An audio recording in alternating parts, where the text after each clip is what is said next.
LPG সহ জ্বালানির দাম মাত্রাতিরিক্ত বৃদ্ধি করা হয়েছে, সংসদে আক্তার হোসেন।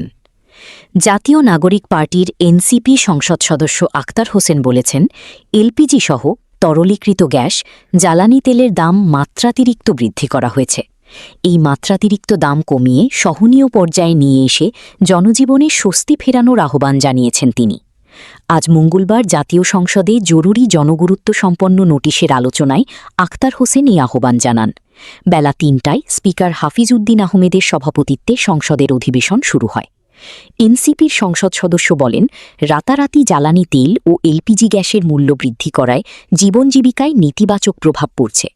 তিনি বলেন, সরকার বলেছিল যে তারা জ্বালানির দাম বাড়াবে না, কিন্তু তারা দাম বাড়াতে বাধ্য হয়েছে বা যে পরিস্থিতিতে তারা দাম বাড়িয়েছে, এত দাম বাড়ানো উচিত হয়নি। আমরা মনে করি দাম কমিয়ে নিয়ে এসে জনজীবনে স্বস্তি নিয়ে আসতে হবে। এনসিপির সদস্য সচিব বলেন, বৈশ্বিকভাবে একটা সংকটের মধ্যে আছি, একটা যুদ্ধ পরিস্থিতি চলছে। তার প্রেক্ষিতে বাংলাদেশে জ্বালানি সংকটের মতো একটা পরিস্থিতি তৈরি হয়েছে। কিন্তু আমরা নানা ধরনের খবর দেখছি যে আমাদের তেল সংকটে কৃত্রিম কিছু বিষয়ও আছে। সেই বিষয়গুলোতে আসলে সরকারের পদক্ষেপ কী, সেটা আমরা এখন পর্যন্ত ভালো করে জানি না।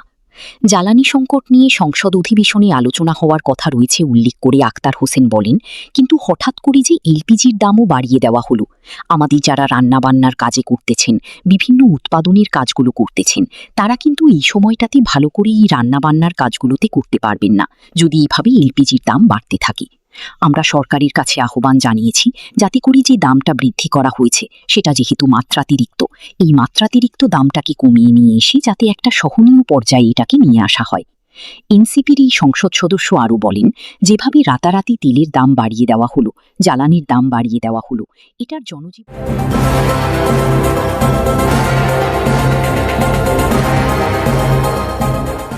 এস আলম গ্রুপকে নিয়ে হাসনাতের প্রশ্নে অর্থমন্ত্রী বললেন, সমঝোতার সুযোগ নেই। সরকারের সঙ্গে এস আলম গ্রুপের সমঝোতার সম্ভাবনা নাকচ করেছেন অর্থমন্ত্রী আমির খুসরু মাহমুদ চৌধুরী। সংসদে এক প্রশ্নের উত্তরে অর্থমন্ত্রী আমির খুসরু মাহমুদ চৌধুরী বলেন, বিএনপির রাজনীতিতে অর্থনৈতিক কার্যক্রমে কারো সঙ্গে কোনো সমঝোতা করার কোনো সুযোগ নেই। তাকে প্রশ্নটি করেছিলেন জাতীয় নাগরিক পার্টির এনসিপির মুখ্য সংগঠক হাসনাত আবদুল্লাহ। আওয়ামী লীগ আমলে ব্যাংক কেলেঙ্কারিতে আলোচিত এস আলম গ্রুপের নাম আবার আলোচনায় আসে গতকাল সোমবার ইসলামী ব্যাংকের প্রধান কার্যালয়ের সামনে পাল্টাপাল্টি সমাবেশে।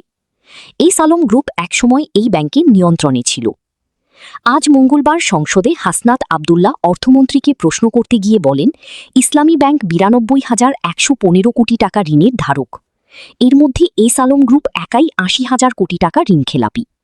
জনতা ব্যাংক থেকে এস আলম গ্রুপ একাই ২৫,০০০ কোটি টাকা ঋণ নিয়ে এখন খেলাপি।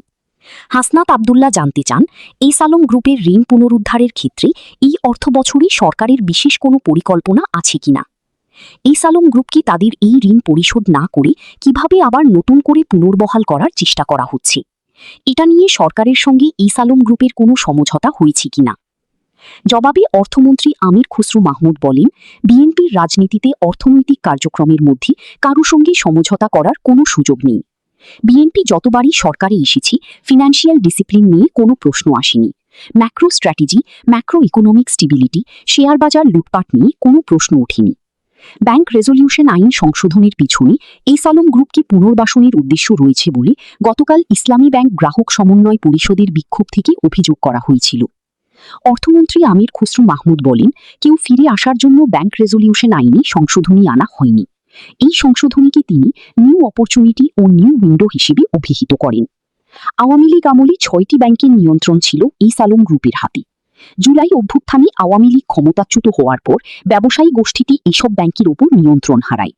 এসব ব্যাংক থেকে নামি বেনামি প্রায় ২ লাখ কোটি টাকা বের করার প্রমাণ পাওয়ার কথাও জানিয়েছিল বাংলাদেশ ব্যাংক। অর্থ উদ্ধারের আশা প্রকাশ করে অর্থমন্ত্রী আমির খুসরু মাহমুদ বলেন, যারাই ব্যাংক থেকে টাকা নিয়ে পালিয়েছে সবার বিরুদ্ধে মামলা হয়েছে। মামলা পার্সু ত্বরান্বিত করা হচ্ছে। টাকা পুনরুদ্ধারের জন্য একদিকে গভর্নমেন্ট টু গভর্নমেন্ট কাজ চলছে, অন্যদিকে প্রাইভেট রিকভারি ফার্মগুলো কাজ করছে। নিউ উইন্ডো অন্তর্বর্তী সরকারের আমলে ব্যাংক রেজলিউশন অধ্যাদেশ জারি করে।